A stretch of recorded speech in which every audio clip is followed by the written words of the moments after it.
Today, I've got a game for you, 10 questions for you to answer, and then I'll reveal the results at the end. And it's all about split testing that you might know as A/B testing. If you don't know what that is, it's simply where you change one element at a time of a sales and marketing piece and measure the results to see which one is better for you to use as your control moving forward. So think of a headline in a sales letter, for example. You've got your sales letter, you decide you want to start split testing, you keep your original sales letter exactly the same, you get a new sales letter that is identical and you change one thing, the headline, for example. Now you've got two letters that are identical apart from the headline, you test both of them, and then whichever one is the winner becomes the new control, it becomes your new sales letter. The reason I'm talking about split testing today is no one else really does, and it's really easy to do and really important. Social media, modern landing page builders tend to have it built in. It makes it very quick and easy, so there's no excuse for doing it. You know, if you're running Google ads, you can split test headlines for a book that you're going to release soon. On Instagram, you can test images to see which one's going to work better on a display campaign. On TikTok, you can test different openings to videos in the form of adverts to see which one should be the winning advert for you to put a lot of money behind. And Facebook, you can test pretty much anything, and we tend to test our copy there. If you advertise online, there is really no excuse to split test whatsoever, because it's the only form of advertising that you can optimize in real time, meaning you can rapidly improve the performance of your advertising in that short period of time. Versus, say, if you were doing a direct mail or print advertising, which we do think is better than offline, but it is at disadvantage here. Typically, when you're doing direct mail or offline, you have to wait weeks, typically. Weeks and weeks and weeks to get the results, to then reiterate, to then wait even more weeks. This is why we tend to test online first. So test headlines on Google, as I just said, any images we want to use on Instagram. If we're driving them to videos, we test it on TikTok to see which ones are more engaging. We test online, and then if we're going to be running an offline campaign, we test online first.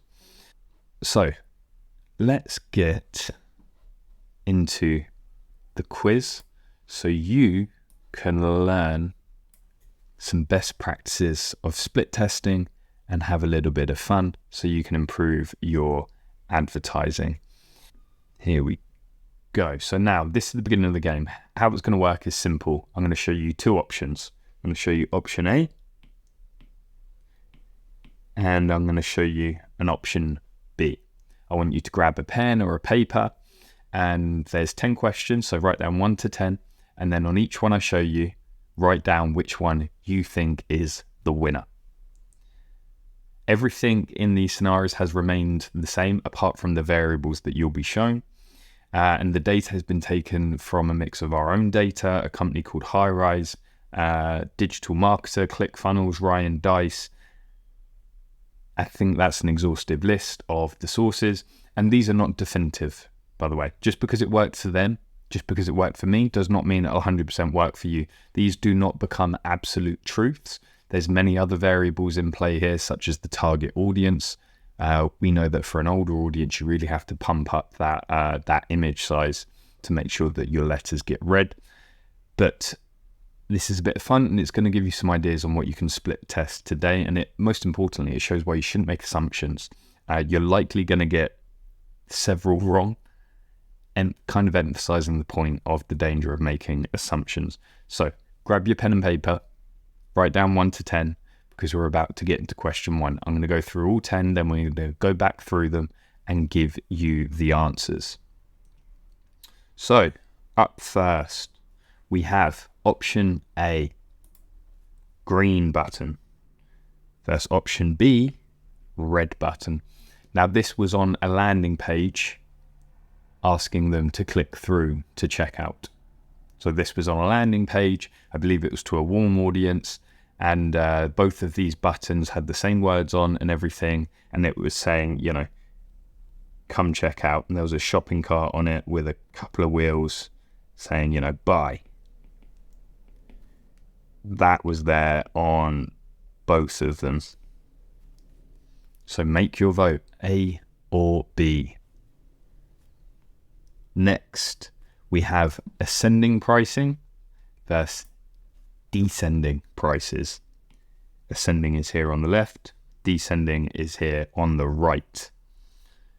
Which one do you think drove more conversions? Again, I just want to make it clear, all of the buttons and everything, the text, the font was all the same. The only difference was this layout where the price goes up and there was a highlight box versus the price going down and there was a highlight box. A or B? Make your vote.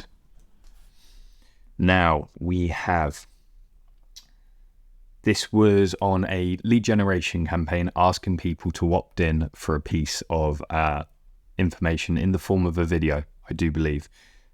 On the left, option A, the opt-in form was hidden behind this button. In order to open it, they had to click, and then it opened up the form like that. On the right side, though, it was not hidden behind a button. The form was just shown on the page straight up. Make your vote, A or B. Moving on to the next one. So this was for a sales video. I believe it was 45 minutes long and the offer was made around 30 minutes in. And what was being split tested here was when they went onto the page that showed the video. On the left, A, the order form, the order form was shown from the get-go. So the minute they landed on the page, they could see the order form and they could see the price. On the right, it was hidden until minute 30.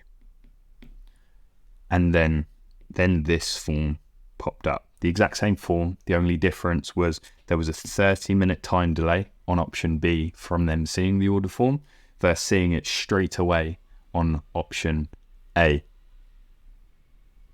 Make your vote. Now, we have a static.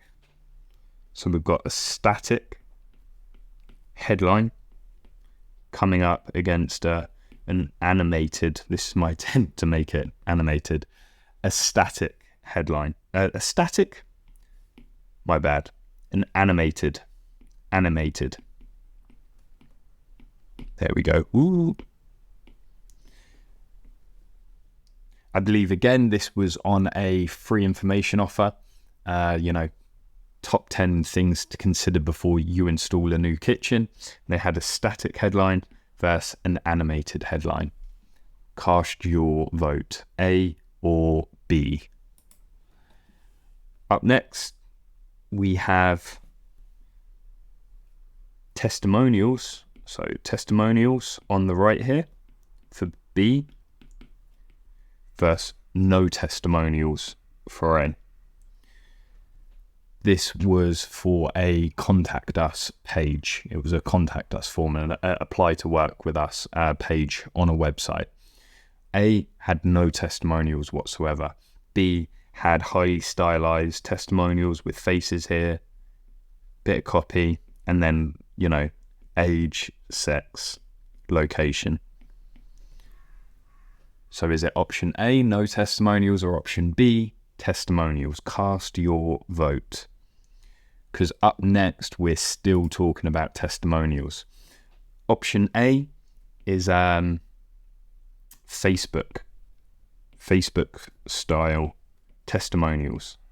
This was, again, on a web page. I can't remember exactly what for on this one, but it was Facebook style testimonials. So even if they weren't Facebook comments, they then took them and designed them to look like they came from Facebook. So, they had the smiley faces here. They had, like, reply here. Then they had the text like that. First, stylized. Kind of as I just mentioned, face here, bit of copy here, and then age, sex, location. We've all seen them before on websites. stylized versus something that looked like a screenshot on Facebook. You're going to vote A or B. Up next, we have specific versus we have specific that should be over here. No. Getting it all wrong today. Specific versus rounded. I believe this was in a work from home offer. Quite sleazy, not our sort of thing, very MLM-y. But this was, make £1,123 working from just 4 hours per day versus make £1,000 working from home for just 4 hours per day. So it was an offer like that. And then it was also extrapolated over to prices starting from, for a construction company, prices starting from, 1,123 versus prices starting from £1,000. Which one wins? Specific or rounded? Up next. Now this one is on landing pages in general for various offers in various niches and industries. Typical layout on both. We've got the video, we've got the headline, we've got the bullet points as to why they should take action, and then we've got the button that brings up the opt-in form where they can give us their details and we give them the thing in exchange. The only difference here is this one has a menu, has menu navigation, about us, shop, learn more, contact us, that sort of thing. This one has no menu. So is it A or B? The traffic source, and it's kind of important here, was Google. It was asking them to take one action that was locked behind this button. The only difference is menu versus no menu. Which one performed better? By better, I mean it got more leads. And then lastly, we've got, again, direct mail. Doodle style. So if you imagine a letter, this one here looks like someone's doodled all over it, circling things, arrows, underlining things, crossing things out, emphasizing things. You get the gist, you can see it. Versus plain. Something that looks like it's just come straight off the printer. Are you going to vote A or are you going to vote B? Lock yourselves in because it's now time to share the answers. But before I do, I just want to share with you something. You see this down here, M82, with the link to purchase. We've just released a new book. It's called M82. It's the kick-ass reliable guide to reliably, predictively, and aggressively attracting premium clients that you can close at premium fees. If you do want to take a look at the sales page and get yourself a copy, just go to wellfedbusiness.com/book. Right, now let's get back to the top and let's share the answers. Let me get I'm going to need a green pen here.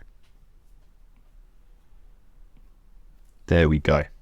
So now, I want you to be honest. I want you to mark yourself honestly. I'm going to share with you the answers. Once you have your answers, I'd be interested to hear what score you got below. And if you'd like to get this workbook for yourself, if you're inside the membership site, which is only accessible if you buy a copy of the book, we'll be banging it in there. So, question 1, red versus green. If you voted option A, you'd be wrong because option B is the winner. The red button won out. Now we can hypothesize here. That's all we can do. We can only come up with a hypothesis. I think it's because red stands out. It contrasts against things far more, and we have a tendency to recognize danger. That's why negative headlines work far more efficiently than positive headlines. It's why the news only ever focus on things that are less than ideal. So if you wrote down option B, red button, give yourself a point.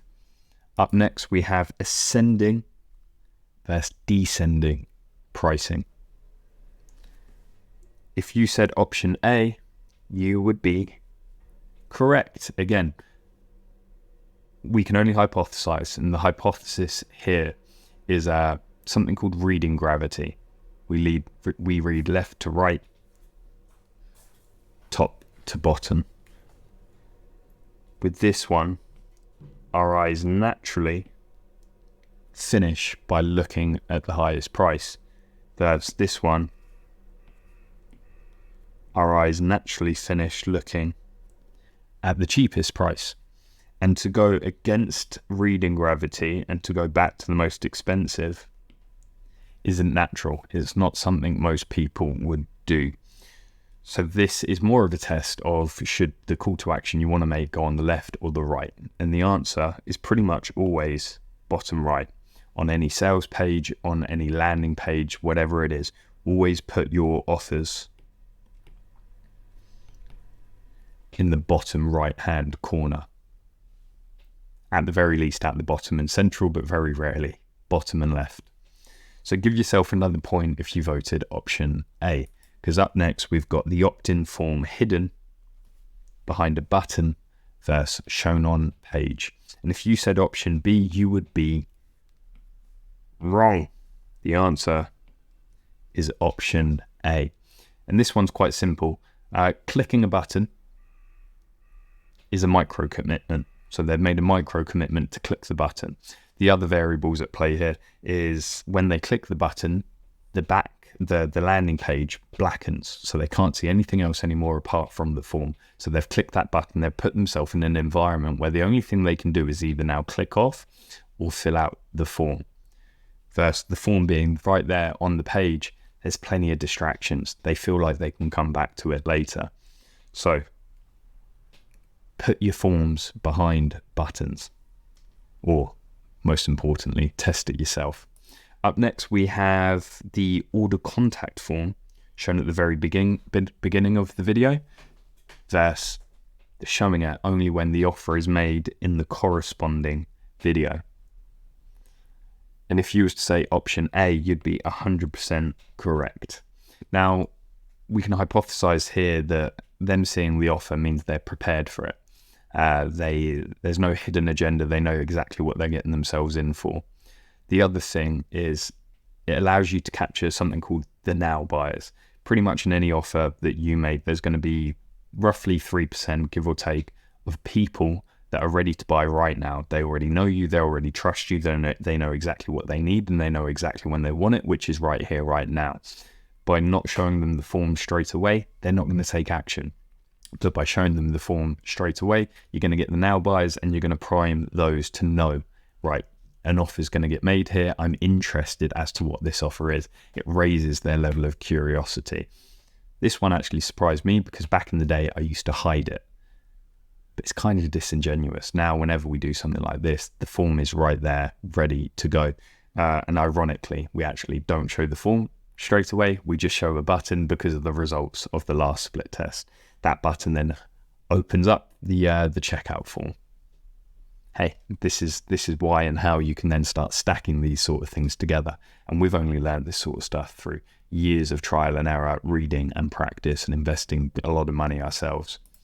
Right, so now we've got static headlines versus animated headlines. And the answer here is pretty obvious. It's static. It has to be. Animated headlines don't load correctly on every single web page, platform, mobile device, operating system. If you want the maximum amount of people to read your headline, which is 80%, of your marketing dollar. If you spend £1 on marketing, 80p is spent on your headline. It's arguably the most important part of your sales message. Putting anything in the way of it being readable, such as animating it, which is uncomfortable to the eye anyway and doesn't load correctly everywhere, is silly. So static headlines, I could say pretty confidently that's always going to perform best.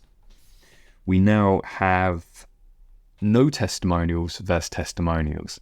Now I'm going to be honest with you, I threw this one in here as a bit of a banana skin. because, of course, testimonials are better. If you said option B, you'd be absolutely spot on. Testimonials give social proof. It's quite that simple.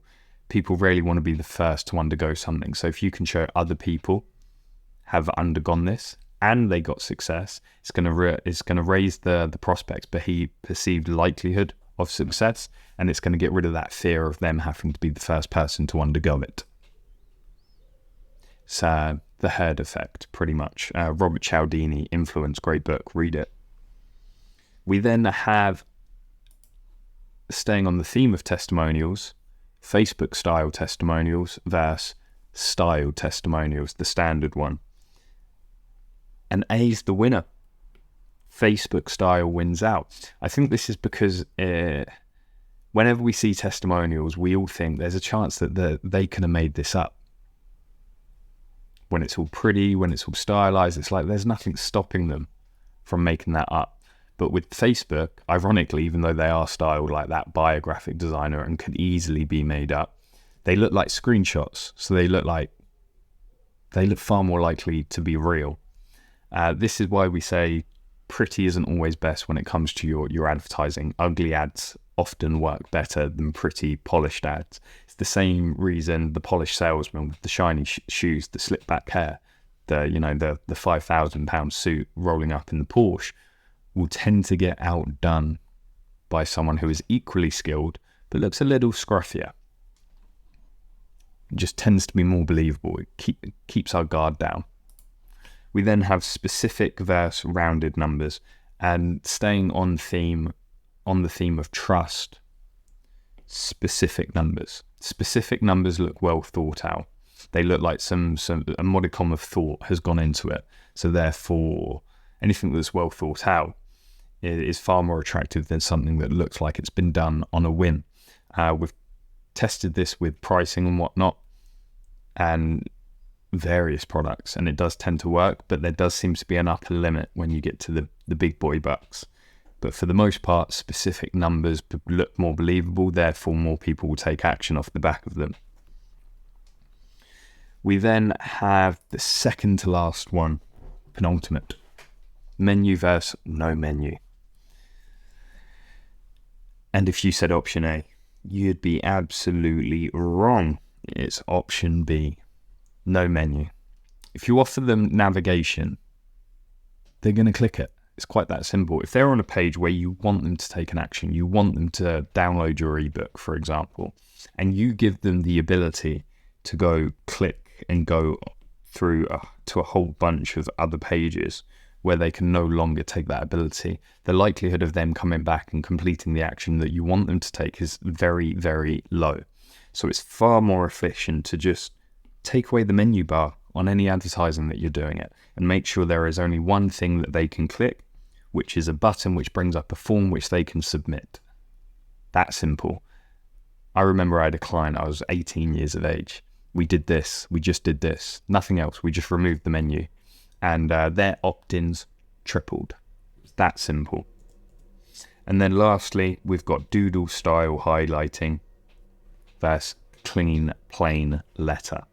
And if you said option B, you're definitely a boring cunt, because obviously option A, it looks personal. It looks like someone's gone to the time, care and attention. They act as reading anchors. So when you read to here, to this circle, you want to read to the arrow because you want to know what it's pointing at. You then want to read onto the sparkly thing because you're like, what the fuck is that? You then see the underline, you're like, oh, I've got to read on because I want to know what that is. It makes it look personal, it raises curiosity, and it gives your eyes anchor points to aim for. It's almost like micro goals, kind of the same as micro commitments. And if we was to put an offer in here, again, combining some split test world, we'd put it in the bottom fucking right. Anyway, thank you very much for playing the game with me today. I hope you've learned something about split testing, the importance of it, and have got some inspiration for some split tests that you can run, perhaps some changes you can make almost immediately. I'd be interested in knowing what score you got out of 10.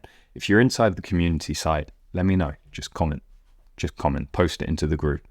If you're not, you can leave it below in the video. But if you want this workbook to really play along, as I said, you've got to go get yourself a copy of the book at wealthheadbusiness.com/book. you get access to the membership site. That's where we give away all our best stuff. Thank you for watching. I've been Connor. See you later, alligators.